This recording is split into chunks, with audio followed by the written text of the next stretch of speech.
interesting understanding that has encouraged me to form my very own conspiracy theory. I believe there are simply too many Jennifer related coincidences to ignore anymore. As a Jennifer myself, I've noticed a pattern. A surprising number of us end up like cursed somehow, whether that's becoming more the villain or the victim. While I've seen plenty of passing mentions of problematic gens, today I'm focusing on the cases that truly stand out. So I do have here for you a top 10 jinxed gens list, and if there was a bonus round, it would be me. To kick things off, we're going to start with the villains, the original gens that actually sparked my curiosity, and then we'll kind of like sober up with the victims. For the sake of avoiding confusion, because let's be honest, everyone in this video is named Jennifer, I'll be referring to each by their last name. The only exception being when we reach like there's a case about twins, because that would just be confusing. So if you're hearing me discuss a person by their last name, especially if they're married or have siblings, the last name means I'm referring to the Jennifer. Okay, so with all that said and done and that intro out of the way, let's get right into it.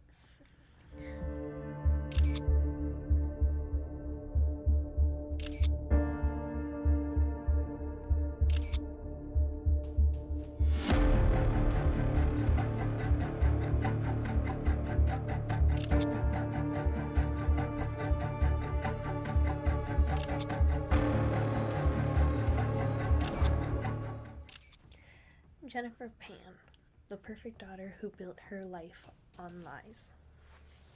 Early life and pressure. Jennifer Pan grew up in a strict, high expectation household. Her parents, Bi Ha and Hu Ha Han Pan, were Vietnamese immigrants who believed deeply in discipline, achievement, and structure. They kept her on a tight schedule, emphasized music lessons and academics, and expected nothing short of excellence. By middle school, Pan began to buckle under the pressure. When her grades slipped, she panicked. Instead of telling the truth, she started forging report cards and school transcripts to keep up the illusion of being the perfect daughter. The spiral of lies. By high school, Pan was failing key classes and even dropped out, but she managed to convince her parents she was still attending, still earning high marks, and still on track for university. She went as far as pretending she'd been accepted into a competitive university program. Her parents even gave her money for school expenses, believing she was living a normal student life when in reality she wasn't enrolled anywhere. She fabricated everything: class schedules, tuition receipts, even graduation plans.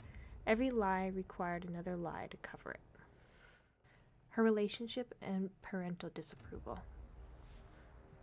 During this time, she started dating Daniel Wong again, someone her parents strongly disapproved of. Their disapproval wasn't just strict parent paranoia. Wong was involved with petty crime, including selling marijuana. To her parents, he represented everything they believed would derail her future, so they forbade the relationship entirely.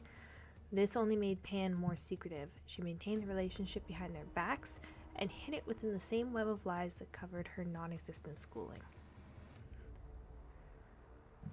The motive: fear, control, and escape. By 2010, Pan was trapped. Her parents believed she was a university student close to graduating, but the truth was on the edge of collapsing, and she feared that once the truth came out, she'd lose her parents' approval, her relationship, and her entire double life. When her parents eventually discovered major inconsistencies and began tightening restrictions even further, taking her phone, tracking her movements, and forbidding her from seeing Wong, Pan felt cornered. She and Wong began discussing a plan they believed would be their escape, arranging her parents' murder so she could inherit money, regain freedom, and continue her relationship without interference. The crime. Pan contacted men through Wong involved in criminal activity. Together they planned a staged home invasion. On November 8, 2010, 3 armed men entered the Pan home. Pan acted as though she was a victim, tied up and helpless, while the intruders shot both of her parents. Her mother, B, died, and her father, Han, miraculously survived, and that survival began the key to unraveling Pan's story. The aftermath. Pan's inconsistencies during police questioning raised immediate suspicions, but the case broke. You're now bound to the railing. Can you show me? Can you stand up and turn around and tell me? Just show on the camera how your hands are bound and how you are against the railing. You don't have to sit down. I just need to see how you were. Just tell me. The only reason that I'm trying to, I need to do this is that I'm also going to ask you is that so take this back take it out of a traumatizing event, which it is, and put yourself into a more clinical position, because I want to see how you could physically get your phone out of your waistband. We're obviously going to need to know that. It's very important. So traumatize away. Now put yourself into just a state of, I need to mechanically show how I can get access to my phone. Okay, because that's obviously very relevant. We know you made the phone call, but questions are going to obviously raise is that if my hands are bound and I'm against the railing, how do I talk to a 911 operator? Suspicions. But the case broke open when her father regained consciousness from his coma and revealed that he had seen Pan walking around freely and actually talking to the attackers, contradicting her entire victim narrative. With phone records, staged 911 audio, and her father's testimony, her lies finally collapsed. Pan, Wong, and the accomplices were arrested, tried, and ultimately sentenced to life in prison with no parole eligibility for 25 years. Jennifer and June Gibbons, the silent twins in a pack that turned deadly. Early life and unbreakable bond. Jennifer and June Gibbons were identical twins born on April 11th, 1963, to Caribbean parents living in the UK. From early childhood, the girls were intensely close, far closer than most twins. They spoke only to each other, created a private language, and often moved in perfect synchronization. Their selective muteness wasn't just shyness. They refused to communicate with anyone outside their twinship, including teachers, classmates, and even their own family. This extreme isolation made them frequent targets of bullying, which only pushed them deeper into their shared world. Their secret world and disturbing creativity. As they grew up, Jennifer and June retreated into elaborate fantasies, diaries, and fictional stories. They wrote novels, plays, and made up characters that reflected their inner turmoil, but their bond began to darken. In their journals, they described each other as both soulmate and rival. Jennifer wrote that she felt June was controlling her, and June wrote that Jennifer had a deadly power over her. Their relationship became claustrophobic, like they couldn't live without each other, but they couldn't exist without the other either. Escalation into crime. By their late teens, the girls were desperate for stimulation outside their closed-off twin world. They drifted into petty crimes, shoplifting, vandalism, and eventually arson. The most serious incident was when they set fire to a building, watching it burn as if testing the boundaries of their own impulses.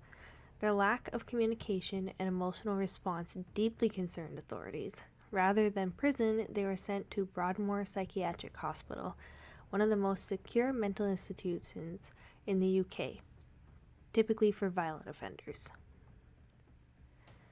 The Pact and Jennifer's death.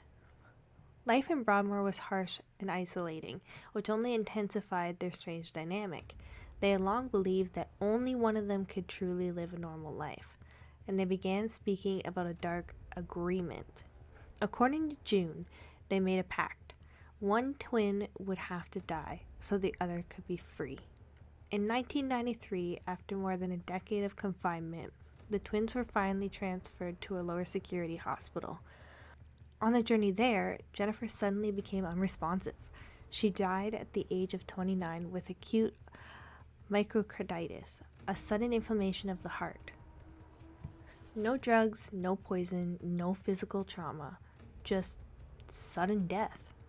June later said Jennifer gave up her life so that she could live. Aftermath. After Jennifer's death, June's behavior changed dramatically. She began speaking normally, interacting with others, and eventually reintegrating into society, something neither twin had ever been able to do. Jennifer was buried in Wales, with a tombstone that read, "We once were two, we two made one, we no more two. Through life be one. Rest in peace." To this day, Jennifer's death is considered mysterious, medically explainable, but psychologically haunting. Their story remains one of the most unsettling cases of twin identity dependency and tragedy ever recorded. Jennifer Mee, from viral hiccup girl to life in prison. Early life and sudden fame. Jennifer Mee grew up in Florida and lived a mostly ordinary life until the age of 15, when she developed a bizarre case of unstoppable hiccups, over 50 times per minute. Her condition drew national attention almost overnight. She appeared on morning shows, news interviews, and even became a viral curiosity. The sound echoes through the TIA terminal, announcing the arrival of 15-year-old Jennifer Mee. Hi, how are you? I'm good. That sound has been her constant companion since the first hic, 4 weeks ago tomorrow. and the sound is the least of it. I get really bad chest pain, abdominal pains, throat pains, back pains. It's unbelievable. We've been keeping her spirits up, keeping her smiling, but when she starts hurting and starts crying, that's when it breaks my heart. So there's nothing I can do for her. After the attack started in science class on January 23rd, Jennifer's parents took her to any doctor they thought might be able to help. But I've been to neurologists, pediatricians, cardiologists to get MRIs, CAT scans, blood work, everything. And nothing. Nothing. Then Jennifer and her parents embarked on a whirlwind media tour, appearing on local and national news shows, hoping someone would be able to offer a solution. None have worked so far.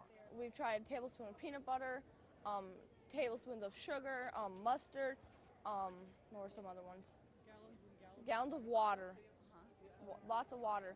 Other suggestions have been impractical or illegal. Somebody told me to smoke marijuana, take a hit of marijuana, that would help. Yeah. But you're not going to go that route. Oh, definitely not. But behind the public fascination, Mee struggled. The hiccups faded, but the attention left her feeling directionless, anxious and stuck between craving fame and having no support system to guide her through it. Personal struggles and troubled path. After a brief brush with celebrity, Mee's life became chaotic. She fell in with a rough crowd, bounced between homes, and dealt with poverty, unstable relationships, and depression. She often talked online with strangers looking for connection, validation, or distraction. She wanted the attention she used to get, but didn't know how to build her life in a healthy way. Her family said she became desperate to be liked, and even more desperate for money. The motivation and the setup. By 2010, Mee was communicating with men through social media and inviting them to meet up. One of those men was 22-year-old Shannon Griffin. Mee lured him to a house under the pretense of hanging out, but she wasn't alone. Two of her acquaintances planned to rob him, and Mee acted as bait. Although she wasn't the one holding the weapon, and although she claimed she didn't expect violence, she knowingly set him up. The robbery went wrong. Griffin was shot and killed. The crime. Mee wasn't present during the shooting, but phone records, messages, and witness statements showed she orchestrated the meeting. Under Florida's felony murder rule, anyone involved in a crime that leads to a death can be charged with murder, even if they don't pull the trigger. Mee was arrested along with her two co-defendants. Aftermath. In 2013, Mee was convicted of first-degree murder. Despite arguing she never intended for anyone to die, the court held her responsible for the setup. She was sentenced to life in prison without parole. Her viral identity, once the hiccup girl who became overshadowed by her involvement in a deadly robbery. Today, Jennifer Mee remains in prison, her short-lived fame remembered only as a tragic beginning to a much darker story. Fun fact side quest. The longest case of hiccups was actually 68 years when Charles Osborne of Anthon, Iowa, began hiccuping in 1922 until 1990. He averaged 20 to 40 hiccups a minute until it slowed to 20 per minute in his later life. They stopped just 1 year before his death in 1999. Jennifer Shah, reality TV royalty turned federal fraudster.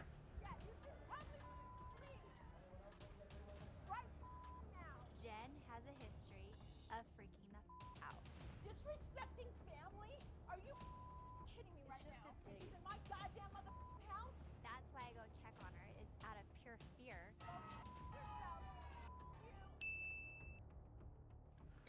Early life and rise to fame. Jennifer Shah grew up in Utah and worked in marketing before becoming one of the original cast members of the Real Housewives of Salt Lake City.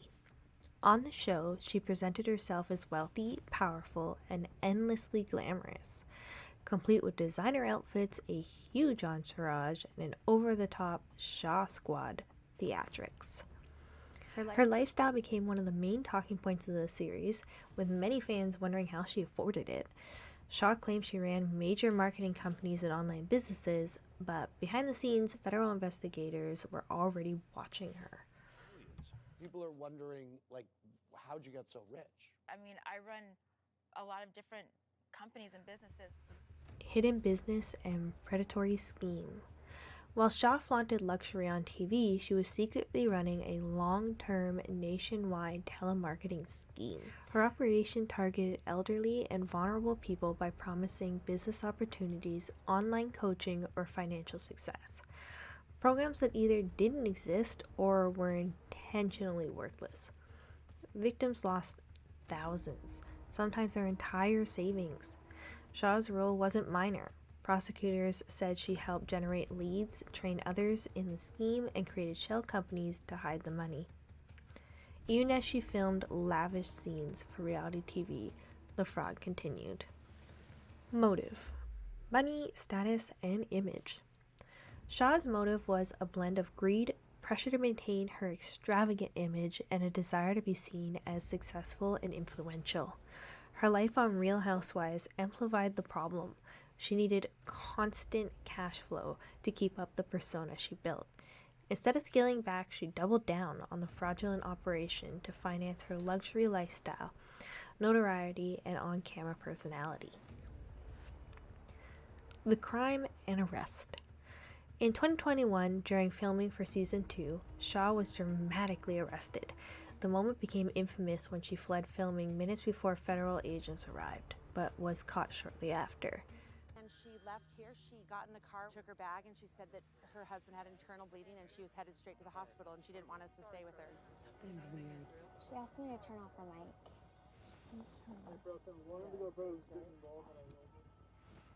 Yeah, I was there, I heard. It's not about Sharif. Thank you for your help.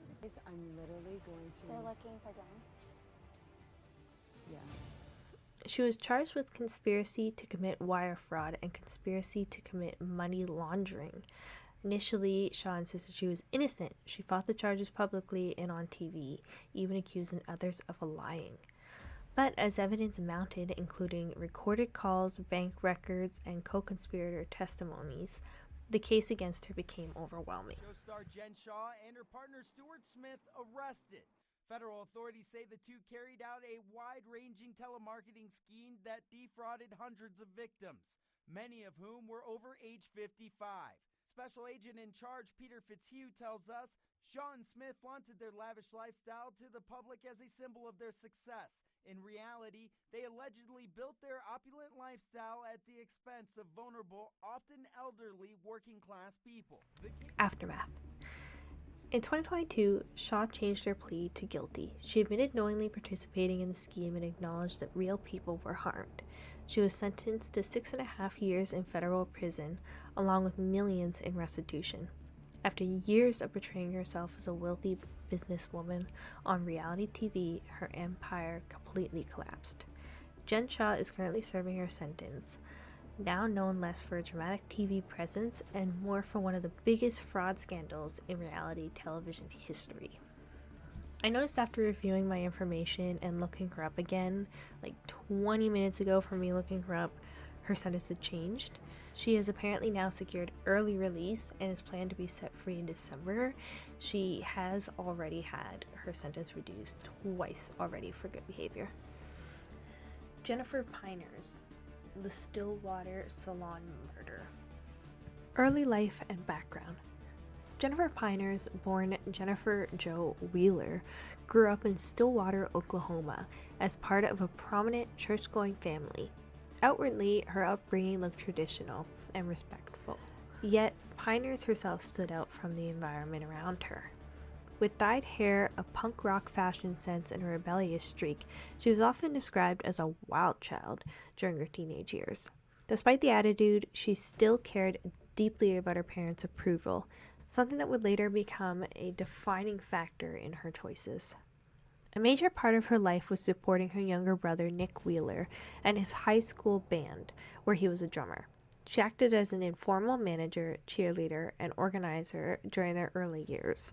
The band would eventually grow into the well-known group, the All-American Rejects, giving Peayeneers a brush with music scene culture before adulthood set in. Songs that might ring a bell from these guys is Move Along and Give You Hell. Marriage and adult life. In 1996, Peayeneers married Floyd Thomas Tommy Peayeneers, a man with a difficult past but a strong sense of resilience. Tommy's early life was marked by trauma. He was born addicted to heroin, experienced severe neglect, lost his mother to suicide at age 3, and eventually found stability living with his grandparents. Despite everything he had survived, those who knew him described him as hardworking and deeply dedicated. He and Peayeneers built a life together in Stillwater, and she fulfilled a childhood dream by opening her own hair salon. But beneath the surface, their marriage was strained. Peayeneers felt disconnected, unhappy, and suffocated by expectation, both marital and familial. The affair and motive. By 1999, Peayeneers began an affair with Philip Meadows, a man she met through work. What began as an emotional escapism grew into a fully developed relationship, and Peayeneers soon confided in Meadows that she no longer wanted to be with Tommy. But there was one problem. She believed she couldn't divorce him, not because of finances, not because of religion, but because her parents adored him. To Jennifer Peayeneers, leaving Tommy meant bringing shame upon herself and disappointing her family, whose approval she relied on her entire life. She told Meadows repeatedly that divorce wasn't an option. In her mind, she was trapped, and that belief, whether rooted in reality or fear, became the backbone of what happened next. The murder of Tommy Peayeneers. In November 1999, Peayeneers and Meadows conspired to murder Tommy so that she could be free of the marriage without facing the judgment she feared from her parents. Their plan was chillingly straightforward. Meadows would kill Tommy, and Peayeneers would stand by the story. Tommy Peayeneers was murdered as part of that conspiracy. Investigators uncovered the affair, the motive, and the communication between Peayeneers and Meadows quickly. The case unraveled, revealing the deep level of planning behind the killing and the emotional manipulation that fueled it. Aftermath and legacy. Peayeneers' explanation that she feared disappointing her parents more than plotting a murder became a defining piece of this case. It created a narrative of a woman torn between image and reality, who chose the most extreme and irreversible escape. Today, the murder is remembered as a cautionary tale about desperation, manipulation, and how distorted fear can become when someone believes they have no way out. Jennifer Stahl, a talented dancer caught in a deadly robbery. Early life and artistic spirit. Jennifer Stahl was a gifted dancer, singer, and performer living in New York City. She had big dreams and a talent to match, training in dance, performing in clubs, and even landing small acting roles, including a cameo in the film Dirty Dancing.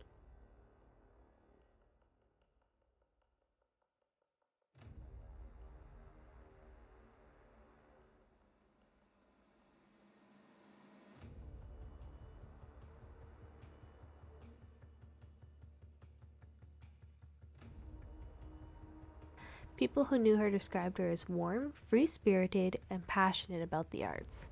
To support her creative career, she worked multiple jobs and opened her apartment to other musicians and artists, creating a small community space where people felt welcome.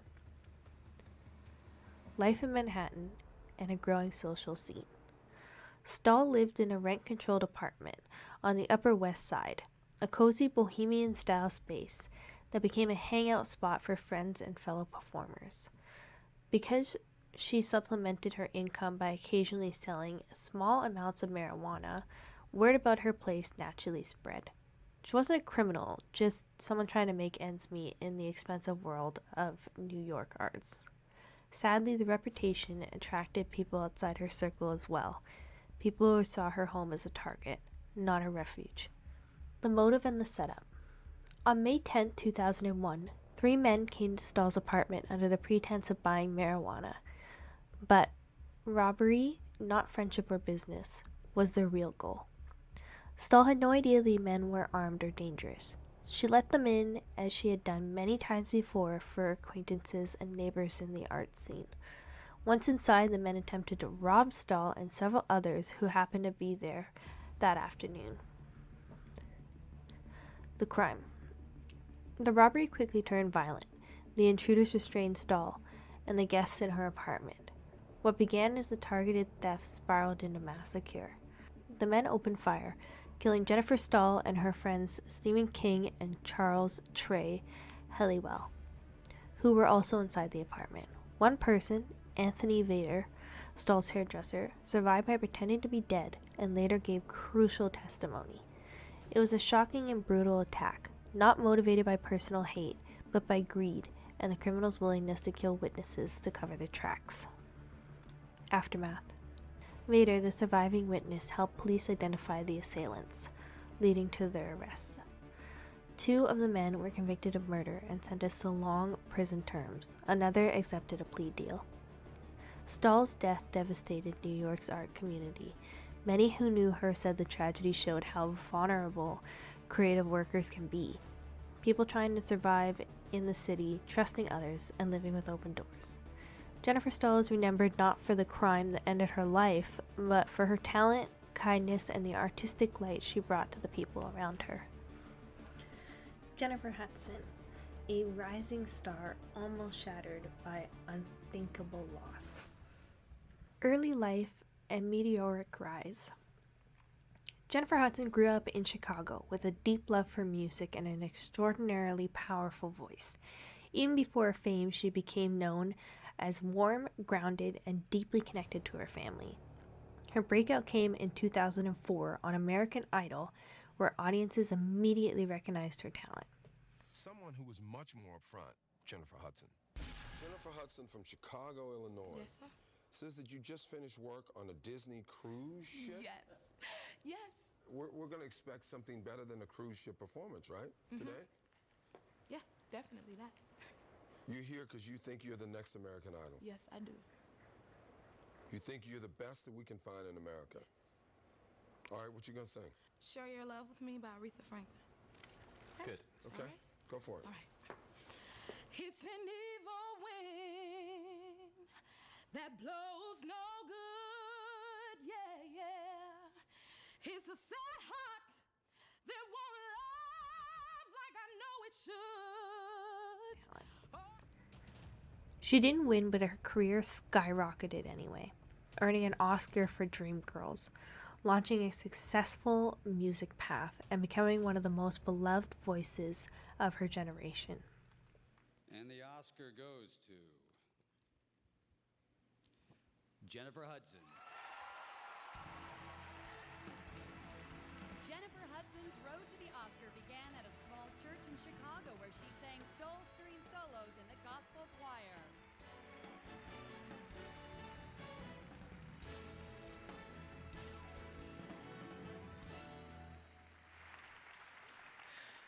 Oh my God, I have to just take this moment in. Cannot believe this. Look what God can do.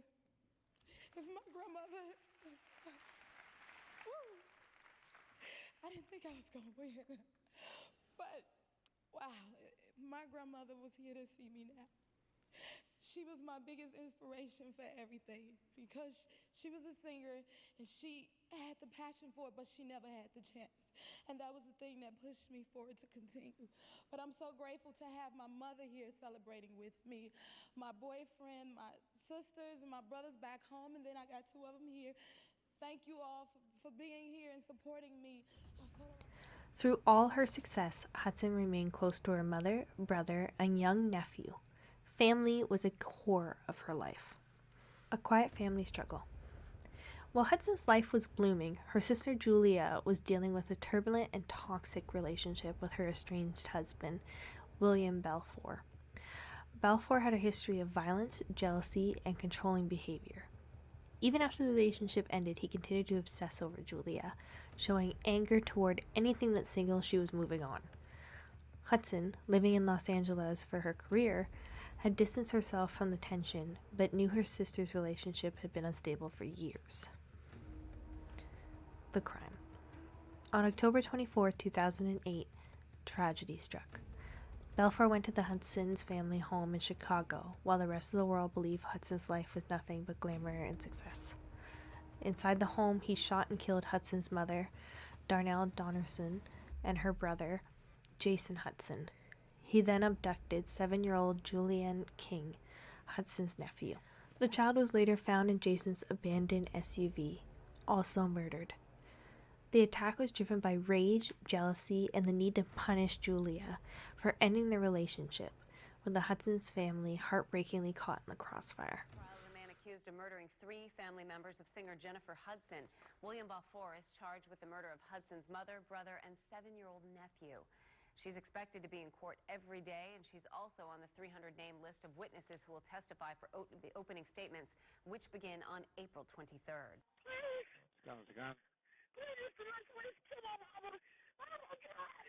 I don't understand what you're saying. You gotta stop screaming. Somebody killed my mother. Somebody killed my mother, please. Somebody did what? Somebody killed my mother. Somebody killed your mother? Yeah, please help me. Please help me. Where are you? What's the address? Oh my God. Oh my God. Does she need an ambulance? I don't know. I'm scared. Please. Somebody, please send an ambulance. Yes. Hold please. On. Stay on the line. Don't hang up. Somebody. I can help you? Where are you? What's going on? I don't know. She been shot. Can you please send an ambulance, please? What happened? I don't know. She's on the floor. I see blood coming from her head. Is she breathing? I don't know. I didn't touch. I just ran up the house. Do you know what happened? Did she fall? No, I just got home from work. And there's a bullet. There's a bullet hole in our front door. Is a bullet hole in your front door? Yeah. How old is she? She's 57 years old. Please help my mama. All right, are you guys in the house? Yes, please listen to the ambulance. All right. My mama. My mama. The ambulance is on the way, and the police. Yes. Okay. Please. Where's my brother at? What happened? Go to the house. Someone, my mama, and I don't know what she's in the house on the floor. And the door. I went in there because I went in the house with my mom. And she on the floor. I ain't touched her. I ain't did nothing. All I could do was run. I don't know where Juliet is or nothing. And I'm here by myself. Investigation and breakthrough. The case drew nationwide attention. Surveillance footage, witness statements, cell phone data, and gut evidence all pieced together Balfour's movements. Hudson attended every day of that trial, sitting quietly in the courtroom while reliving the worst moments of her life. Her presence became a symbol of strength and commitment to her family's memory. Aftermath.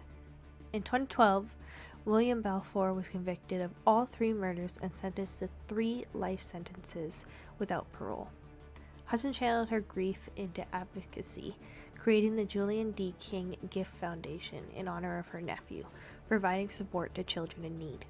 She continued her music and acting career, becoming a beacon of resilience. Jennifer Hudson's story is one of devastating loss, but also extraordinary strength.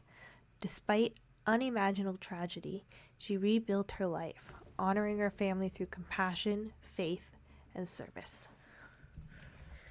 Jennifer Daugherty, a vulnerable woman betrayed by the people she trusted. Early life and vulnerability.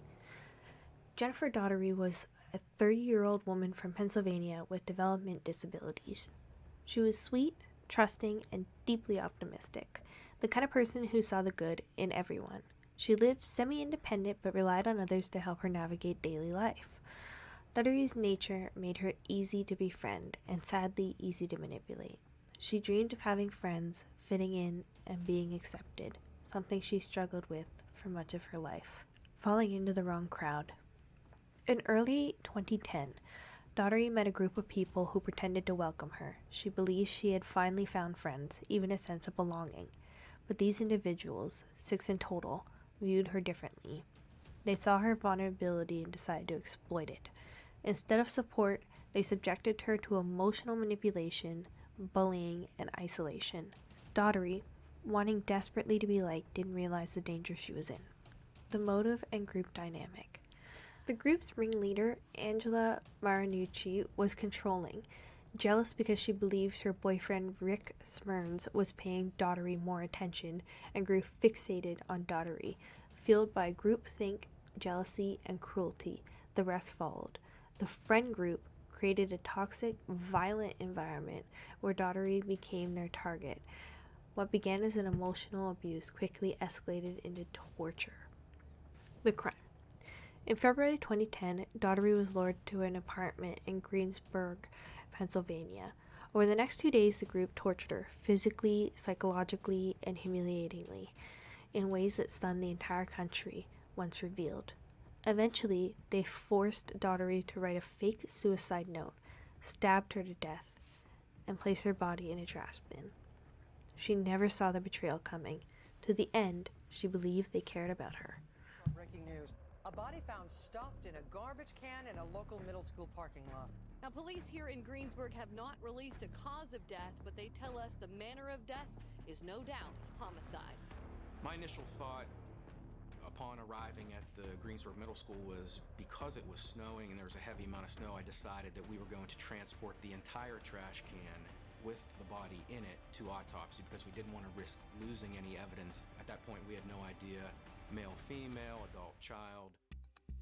When we removed the body from the can, we were able to identify that it was a young female, but we still, at this point, did not know who it was. There was no identification on her at that time. We had a command post at the middle school that consisted of the city police, the state police, county detectives. We followed leads. They wanted to go door to door. What you would do when you didn't know where to start. We need the public's help to determine who the victim is and how we may notify family.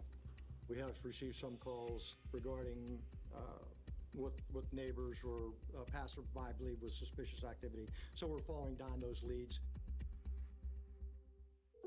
My mom called me back and she said, I don't know if I should even tell you this, but they had found a girl in Greensburg in a garbage can. They're talking and saying that this is like a young girl, like they're thinking it's a child. And I said, Mom, don't even worry about that. That's not even our problem. The more I thought about it, the more things started making weird sense. And I thought, this is just crazy. And at that point, that's when I call the state police. And the state police send me to the Greensburg station. It escalated really quickly, and I thought, this is not good. In the attic, we ended up finding a box that had most of Jennifer's belongings in it. The murder weapon was up there, other bloody clothing. I asked Rick and Angela to come to City Hall, and they agreed to. So what did you do? Just arrest? Rick, come on. I swear. Tell us the truth. I did. You knew full well what you were doing and what was in that garbage can, correct? But it was also scary. You I need to can't tell believe us. I did it. One of the facts we uncovered during our interviews was that before it was public knowledge that Jen had been murdered, or that we had contacted Ricky Smearns, he ran into a girl who had just gotten off a bus. He stopped her and admitted that he killed someone. think it was about 1:30 in the morning, I got a call from Amy, the district attorney's office, and Amy said, I have information. I need you to wake up and I need you to listen. She said, we've made arrests and I want you to know who we've arrested. And I said, okay. She said, you need paper. You need to sit down and you need to get a pen and paper. And I did. She gave me a name and she said, and this is the date of birth. You need to write all of this down. So I wrote down a name and a date of birth. And then she gave me another name and a date of birth. And then another name and a date of birth. And I said, Amy, what are you doing? Like, how many names are you giving me? And she said, there are more. Finally, I wrote down the last name and the date of birth, and she said, we arrested all of these people. She said they are all responsible for Jennifer's death. The last piece of information that we had about Jennifer and where she was that she was with Peggy because of that envelope she had left for my mom with Peggy's phone number. On February 11th, later that day, we were able to call Peggy. Finally, she did answer the phone. She had actually told me on the phone first that Jennifer had left. Jennifer wasn't with her anymore. And I think that was the moment that we knew she knew more than she was telling. Around 2009, Jennifer had joined a place called West Place, which was a clubhouse that offered therapy and social opportunities for people like herself, and that was where she had met Angela and Peggy. Jen was also friends with Ricky through Angela and Peggy as well.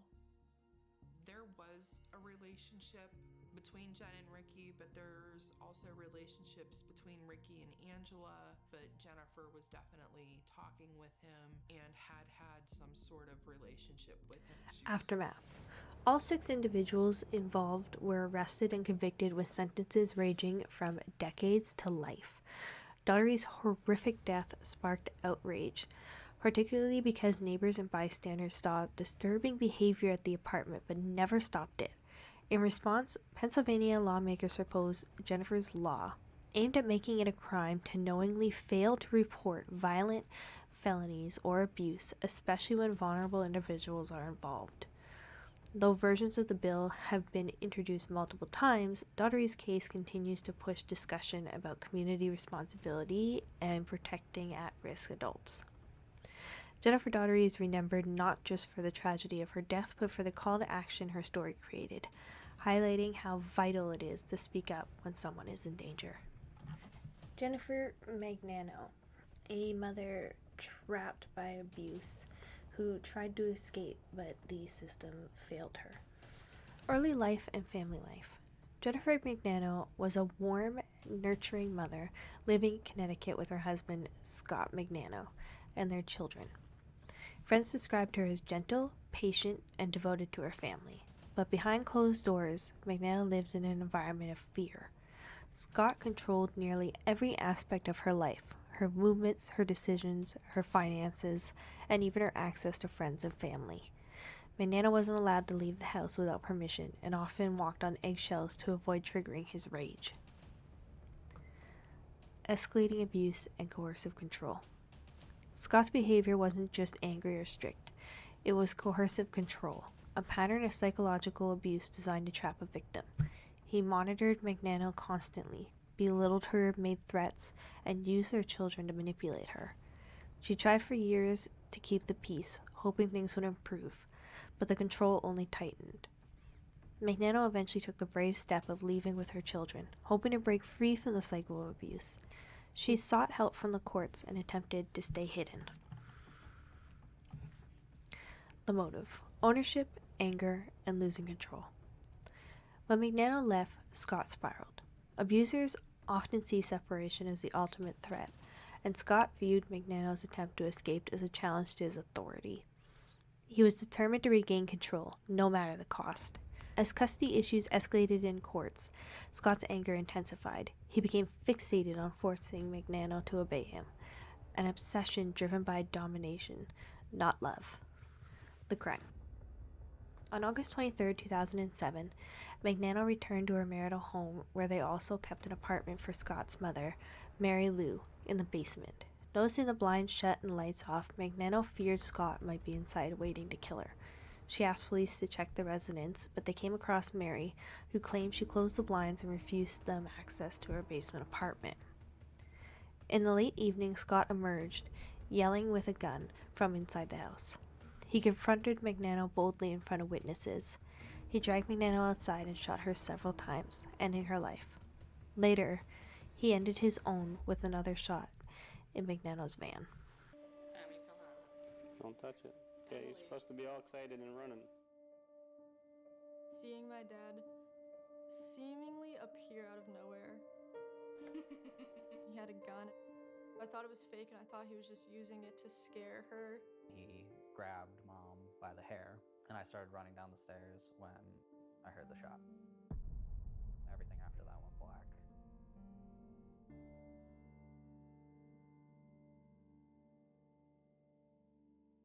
This whole album just makes me think about, it was like the beginning. And like here, she's got her nails painted. She's got, makeup on, eyeliner on. I remember later on, Scott wouldn't let her wear eyeliner. He said it made her eyes look sad. Not that she ever got to wear makeup unless it was to cover up having been beaten. I know she felt beautiful, and it's such a weird thing to think about where it all went from this day. I often wonder, was she happy? Did she know she was making a mistake? I feel that the system completely collapsed upon Jennifer and her children. There were mistakes made from the initial contact with the police. Jennifer met with the Plymouth police officer. She told him that she was being assaulted and that her daughter was assaulted. At that point, they didn't need her participation in order to go forward with the case. They could have easily sought out an arrest warrant. They could have easily kept in contact with her while she was in safety in California, pursued the charges, and then if there was a trial, they could bring her back to the state in a safe manner and keep her and the kids safe.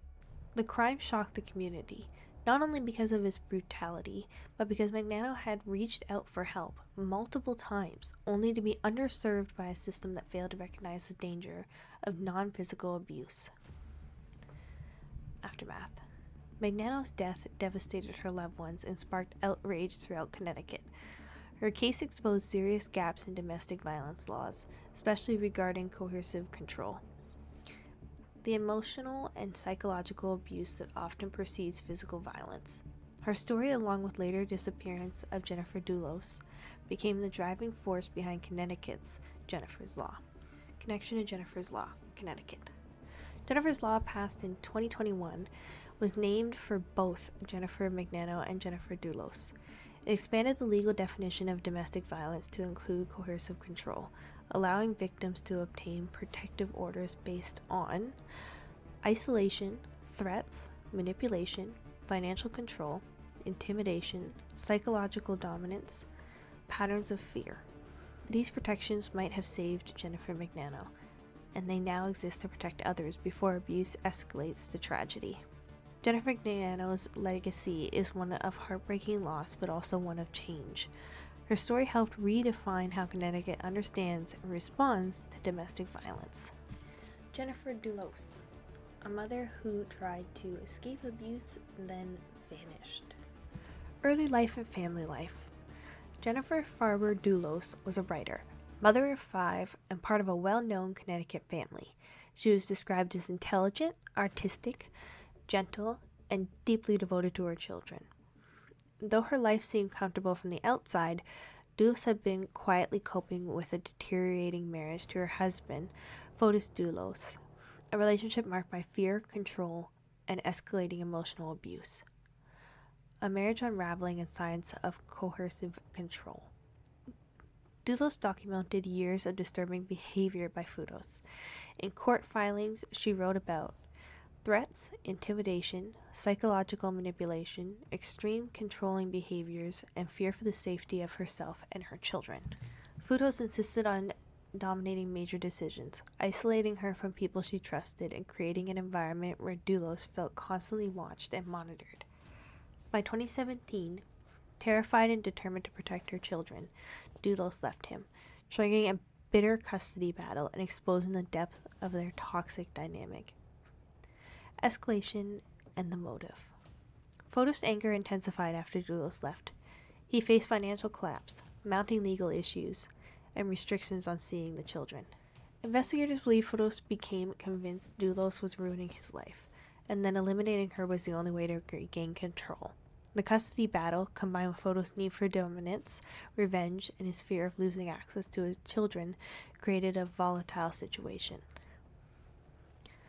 The crime. On May 24th, 2019, Doulos dropped her kids at school and returned to her home in New Canaan. She was never seen again. Inside her garage, police found blood evidence, signs of violent struggle, and attempts to clean the scene. Surveillance footage later showed Fotis and his girlfriend Michelle Triconis discarding trash bags containing bloody items connected to Doulos. Although Doulos' body has never been found, the evidence pointed overwhelmingly to homicide. Case of Fotis Doulos. It's a story grabbing international attention, and tonight we're poring over critical evidence contained in nearly 500 pages of search warrants. Channel 3 Eyewitness News reporter Shante Passmore is in our newsroom now with what investigators actually think happened to Jennifer Doulos. Shante? Dennis, we know police focused heavily on Jennifer's New Canaan home, but equally the home of her estranged husband, Fotis Doulos. The search of what happened to Jennifer Farber Doulos spanned town lines from New Canaan to Farmington. Here at 4 Jefferson Crossing is where the 50-year-old used to share a home with Fotis Doulos, her estranged husband. It's also here where investigators spend a lot of time searching this mansion, as seen in these aerial views. In these search warrants, we learned on May 31st, 2019, a week after Jennifer went missing, police uncovered photocopies of handwritten timelines with one entry reading Jennifer, several electronic devices, including 7 phones not used before. Later, they uncovered an axe, zip ties. In one of the searches, they found black trash bags. Remember, police detailed how Fotis and his then-girlfriend, Michelle Triconis, reportedly dumped trash bags with Jennifer's blood on them in more than 30 dumpsters throughout Hartford's North End. Surveillance cameras recorded what appeared to be the couple. Police also canvassed this red Toyota truck, the same one seen in home surveillance in the area of Farmington and New Canaan, the same day Jennifer went missing. After poring over these search warrants, we find investigators say they swabbed multiple blood-like stains. But this red truck doesn't belong to Doulos, police say. Instead, an employee who often left his personal vehicle at his boss's home for the week as he drove a company vehicle. Doulos' home also housed his company's office. Because of this, police believe Doulos had access to the truck. And police continue to treat this as an active investigation. In the meantime, Doulos is back in court at the end of February. Live in the newsroom tonight, Shante Passmore, Channel 3 Eyewitness. Something like, why did you cheat on mom? I thought you said cheating was bad. He answered, when you really love somebody, sometimes you can't wait. It occurred to me then that the person Dad really loved was no longer my mom. It was Michelle. Michelle, the one who was moving into my house, sleeping on my mom's side of the bed. It occurred to me then that this affair was why my mom took us and left, why she cried at night, and why we were no longer a family. From then on, Michelle was a part of my life with my dad. Later on, my dad told us that Michelle was not allowed to be around us anymore, and that if we wanted to keep seeing her, we could not tell Mom that Michelle was at our visits. I cared, almost more than anything, about keeping my dad happy and proud, so when my mom asked me if Michelle was at our visits, I lied. I stood in her bathroom, just my mom and me, looked at her and said, no, she's not at our visits. Not because I wanted to keep seeing Michelle, but because I knew Dad wanted to. Mom found out that we lied, and soon Dad's visits became shorter and shorter until it was once a week with the supervisor. Michelle's presence in our lives, even before May 24th, was overwhelming and invasive. I lied for her. I was told to trust her. I switched bedrooms so that she and her daughter could move in, all while seeing the effects this had on my own family. On May 24th, 2019, I went to my friend's house after school while my siblings went to New York. I was told I had to sleep at that friend's house because something was happening, but nobody told me what. That night, I called my mom and she did not answer. On the same day, my dad, with the help of Michelle Triconis, murdered my mom. And even though Michelle may not have been holding the weapon, I truly believe that she had a lot more to do with everything than she's letting on. Michelle Troconis to me is the reason I feel completely lost and alone on nights when I cannot sleep. She's the reason why I've blocked out my childhood, and that day so much I can barely remember it. She's the reason kids at school look at me with pity, the reason my teachers say guardians and not parents, the reason I've had to sit and watch as the people who care for me break down, the reason my siblings move through life with a huge piece of them lost. She's the reason I've had to sit on the bathroom floor with my little sister and try my best to comfort her. She's the reason I had to visit my dad in the hospital, knowing what he did and knowing he chose to leave us. She's the reason I did not get to visit my mom in any sort of way before she died and have no closure in her death.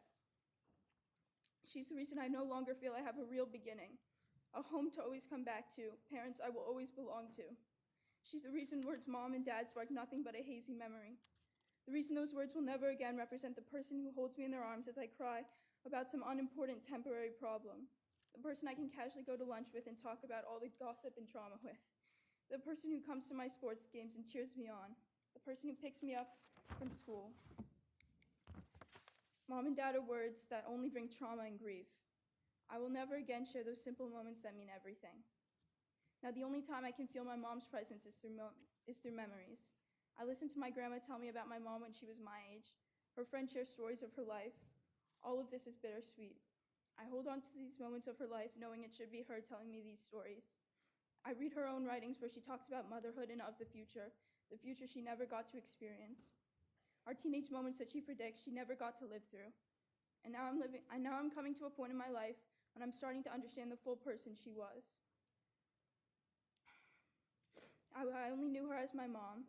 I'm now discovering who she was as a child, a teenager, a young adult, by myself. She should be sitting here and doing it alongside me. Michelle Troconis is the reason I've had to wake up every single day since May 24th, 2019, and ignore the first 10 years of my life because I cannot even begin to process everything. For that and everything else I've said, Michelle deserves a maximum time in jail. Aftermath. Fotis Dulos was arrested and charged with Dulos' murder in early 2020. Before trial, he attempted suicide and later died from his injuries. His girlfriend, Michelle Troconis, and his attorney, Kent Mawhinney, were also charged with conspiracy and evidence tampering. Troconis has since been convicted and sentenced. Dulos' disappearance became national news, not only because she was still missing, but because the warning signs have been documented long before the crime.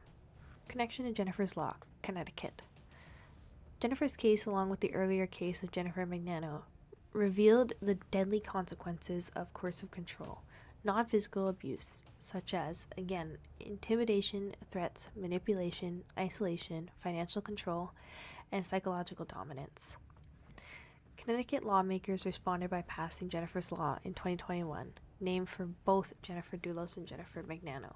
The law expanded the state's definition of domestic violence to include coercive control, empowering victims to get protection before the abuse turns physical or lethal. Jennifer Dulos' story remains a powerful reminder of how emotional abuse can escalate into tragedy, and how her case helped create tangible protections for others.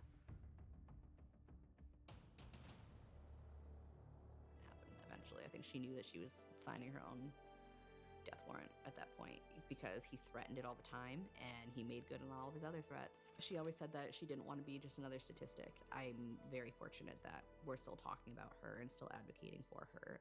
Jennifer's Law is now being considered at the state capitol. Jennifer Magnano, who was killed in 2007 by her husband in front of her children. The law would expand the definition of domestic violence to include coercive control.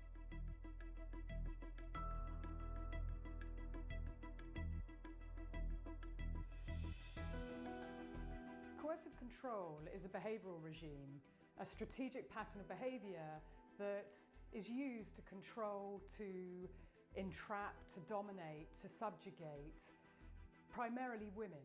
So examples of some coercively controlling behaviours are rules about what time you can see people, where you can see them, when you speak to people, what you wear, how you dress, what food you can eat. your financial situation.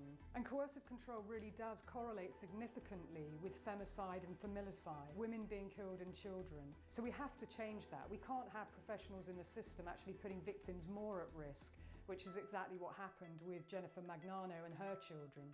I think that it's the kind of thing that leaves invisible scars. And it's like it could be happening to your best friend and you don't know. You're not going to see a black eye. You're not going to see bruises. You can see it in behaviors and stuff, but people need to be properly trained. Judges, officers, people that work at shelters, there just needs to be more knowledge.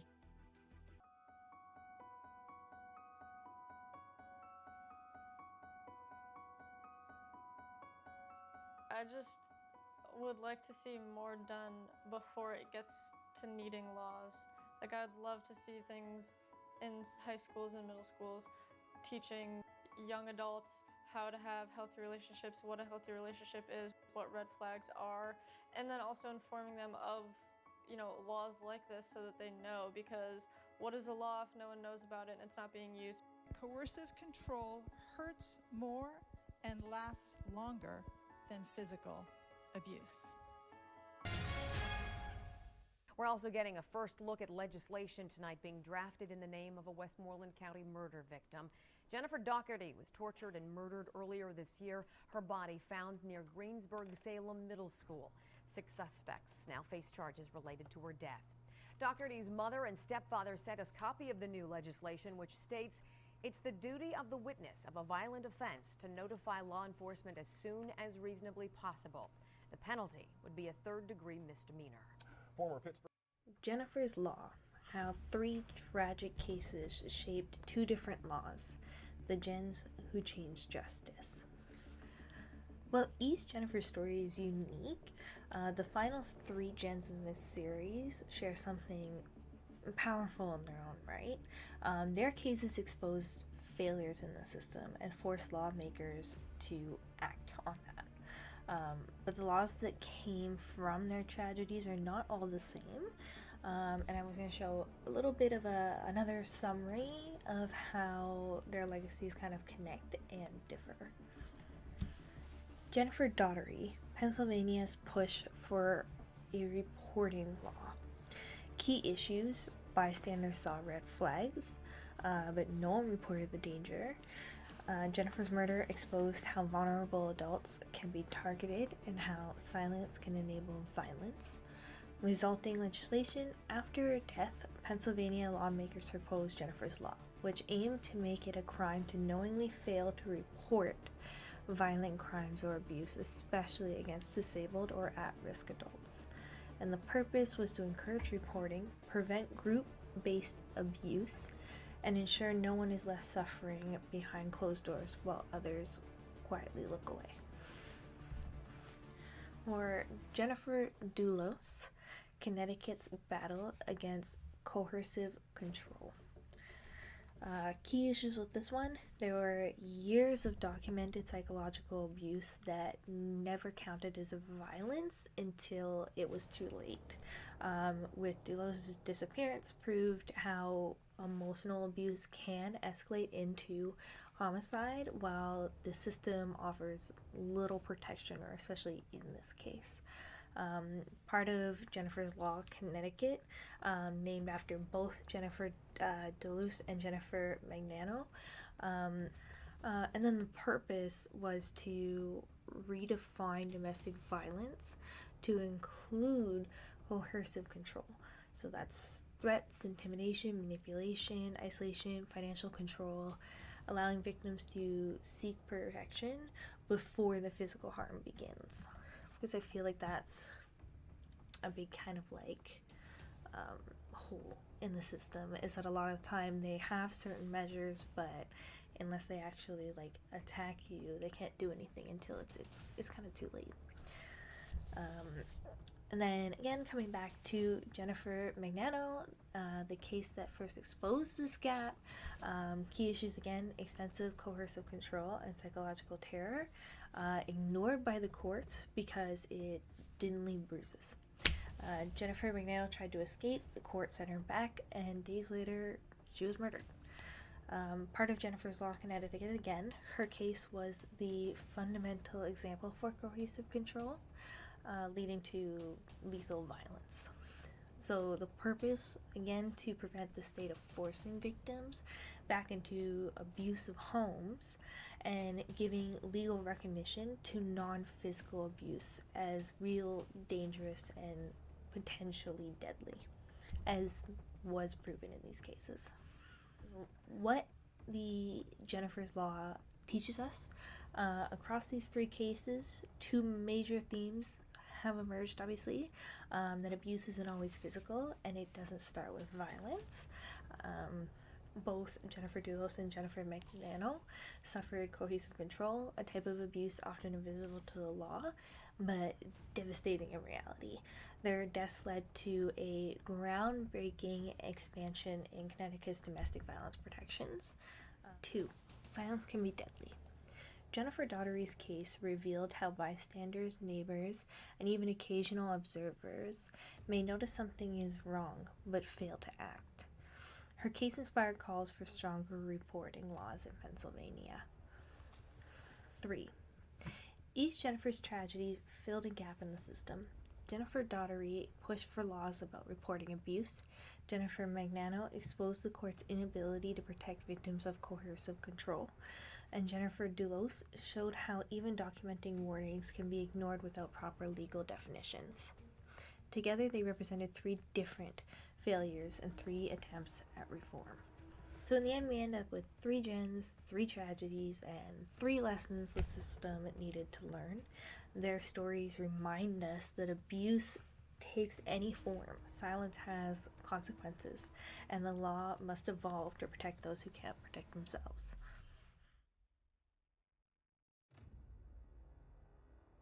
So there you have it, my top 10 gens from jinx to justice.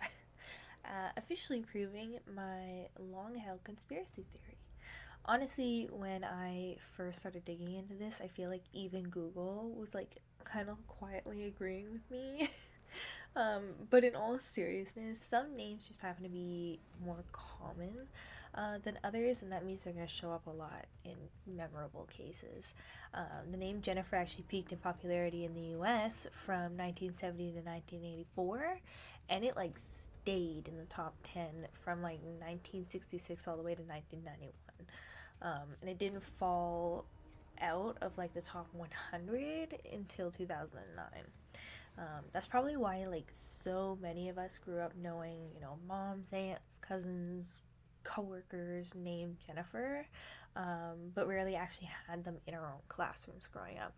It's a common name tied to a huge generation of women who have, well, had plenty of time to either cause trouble or get caught up in it, which is probably how we ended up here. At the end of the day, each case in this video is a serious, tragic, unfortunate event. None of the stories are meant to be celebrated, aside from, I would say, the wins that came from the laws that were established. It's just unfortunate the way that they came about. It's heartbreaking what has happened to some of the Jennifers and what some of the Jennifers have done. So I'm by no means belittling that.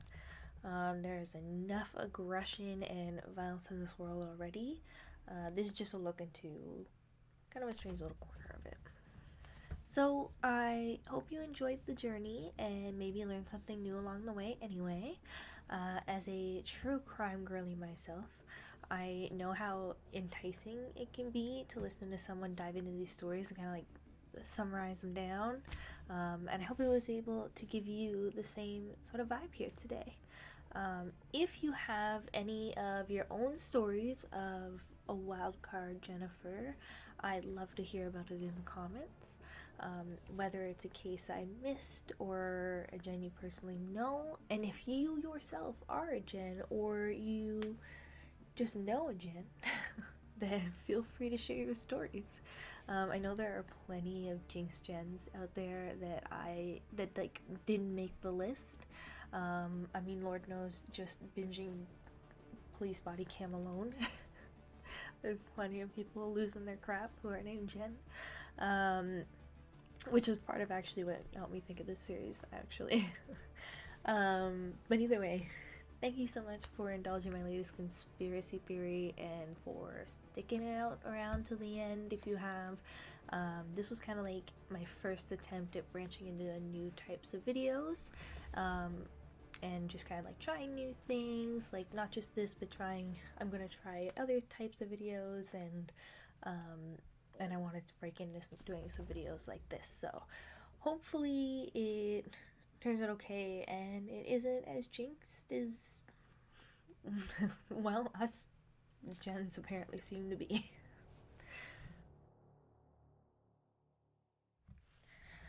Hopefully it should go without say as a general rule, and especially after reviewing everything we have today, that if you do believe that someone is at risk for abuse or in an abusive situation, or you yourself are in an abusive situation, I hope that we can all work together to use every means we can to prevent that, either for ourselves or for others.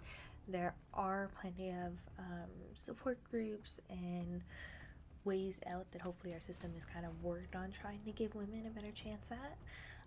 And what I will also do is try to leave links and numbers below that help as far as assisting with abusive situations or domestic violence. And hopefully if you feel that you need help or someone else does, that help is able to be provided to you. Because I think a lot of what all of these cases teach us is that there is a lot of violence in the world, and there is a lot of things that need to be changed sometimes to adapt and to protect and support people. And hopefully we do have enough of a system in place, depending where you are, that help can be offered. I know it's definitely hard to just acknowledge and step away from an abusive situation. I do completely understand that. I have my own perspective on it. But I do wish all the best for everyone. Anyone who needs help, please, I hope you seek it and are able to receive it. And I hope that we can have a nice community here as well. But other than that, thank you so much for watching and following along. And hopefully I will see you in the next one.